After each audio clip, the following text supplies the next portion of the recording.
Hello बच्चों, नमस्कार। आज हम लेकर के आए हैं विषय हिंदी कक्षा 7 पाठ 1 मेरी भावना। संदर्भ प्रसंग व्याख्या सहित है। तो पहला है, लिखा है अहंकार का भाव ना रखूं, नहीं किसी पर क्रोध करूं, देख दूसरों की बढ़ती को कभी ना ईर्ष्या भाव धरूं। रहे भावना ऐसी मेरी, सरल सत्य व्यवहार करूं, बने जहाँ तक इस जीवन में औरों का उपकार करूं। मैत्री भाव जगत में मेरा, सब जीव से नित्य रहे, दीन दुखी जीवों पर मेरे ओर से करुणा स्रोत बहे। अब यहाँ इसका संदर्भ है, तो देखिए संदर्भ में वही लिखना पड़ता है। प्रस्तुत पद्यांश हमारी पाठ्य पुस्तक भाषा भारती के मेरी भावना नामक पाठ से अवतरित हैं। जिस पाठ का नाम होता है वो लिखना पड़ता है। और उसकी इसकी रचयिता श्री जुगल किशोर युगवीर हैं। प्रसंग है, प्रस्तुत पंक्तियों में कवि ईश्वर से अपने लिए अच्छी भावनाओं की कामना करता है। व्याख्या है, हे ईश्वर, कभी भी घमंड का भाव मेरे मन में ना आए और ना ही मैं किसी पर गुस्सा करूं। दूसरों की उन्नति और विकास को देखकर मुझे प्रसन्नता हो।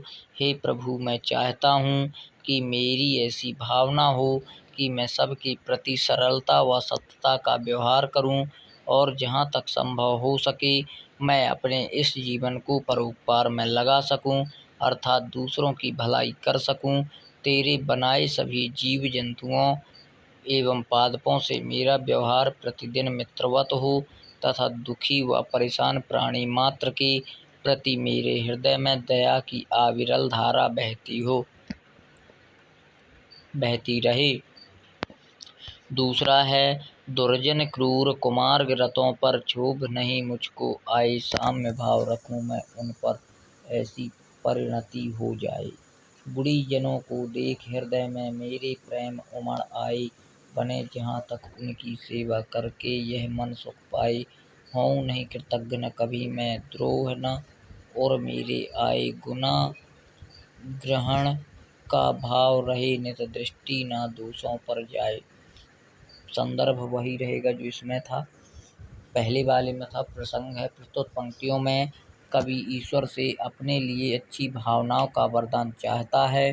व्याख्या है, हे प्रभु, मेरी सदैव ऐसी भावना रहे कि मुझे दुष्ट, कठोर और बुरे आचरण वाले लोगों के व्यवहार पर दुख ना हो। मेरे हृदय में उनके प्रति ऐसा बदलाव हो कि मैं उनके प्रति सामान्यता का भाव रखने लगूं। जब मैं गुणवान लोगों को देखूं तो उनके लिए मेरे हृदय में प्रेम की भावना होती रहे। जहाँ तक संभव हो सके मैं ऐसे लोगों की तन मन धन और कर्म से सेवा कर मन की शांति अर्जित कर सकूं। मैं कभी भी दूसरों के किए हुए उपकार को भूलने वाला ना बनूं और मेरे मन में किसी के प्रति बैर की भावना पैदा ना हो।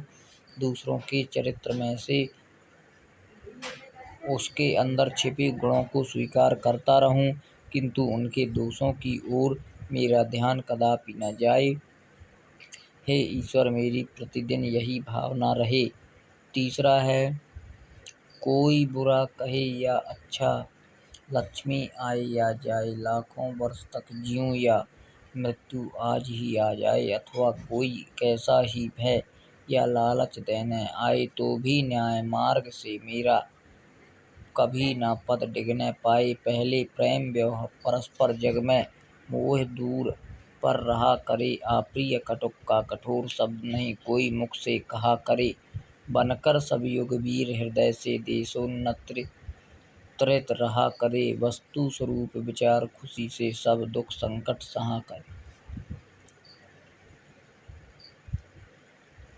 संदर्भ वही रहेगा जो पहले में था।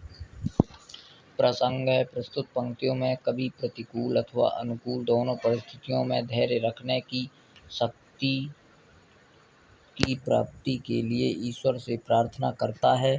व्याख्या है, कोई मुझे बुरा कहे अथवा कर्ण प्रिय शब्द बोले, मेरे पास धन आए अथवा जाता रहे, चाहे मैं लाखों वर्ष तक जीता रहूं अथवा मेरी मौत नजदीक हो, अथवा मुझे कोई कैसा भी बरगलाने या लालच देने का प्रयत्न करे, तो भी है ईश्वर, तुझे मेरी शक्ति प्रदान कर जिसे न्याय के पथ पर मुझे ऐसी शक्ति प्रदान कर जिसे न्याय के पथ से मेरे कदम हटाने न पाए।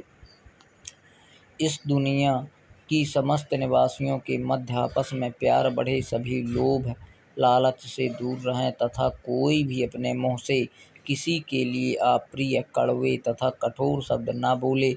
सभी देशवासी मन से दृढ़ संकल्पित हों, युगवीर बनें और सदैव राष्ट्र की उन्नति में अपना योगदान दें।